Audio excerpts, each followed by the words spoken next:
اللهم ارحمنا بالقرآن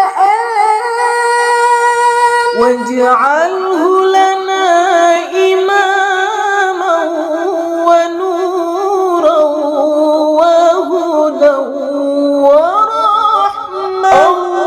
اللهم ذكرنا منه ما نسينا وعلمنا منه ما جهلنا وارزقنا تلاوته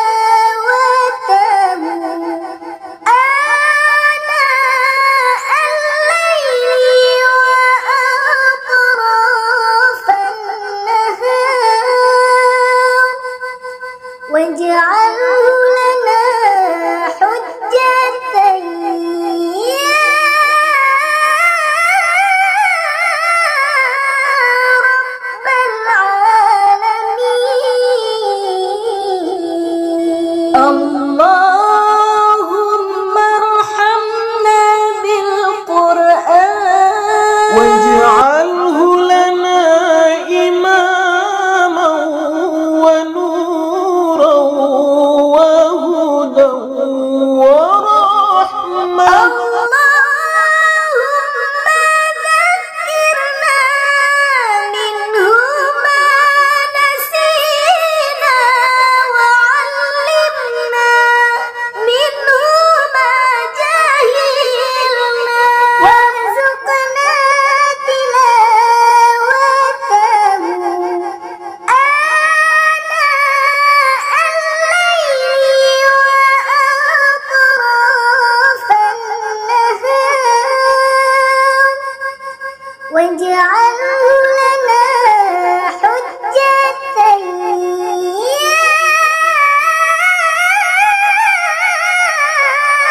رب العالمين. اللهم ارحمنا بالقرآن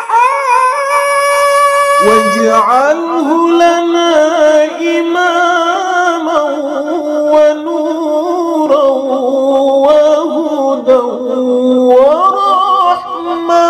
اللهم ذكرنا منه ما نسينا وعلمنا منه ما جهلنا وارزقنا تلاوته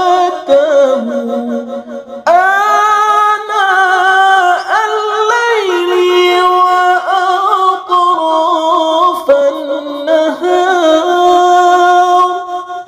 واجعل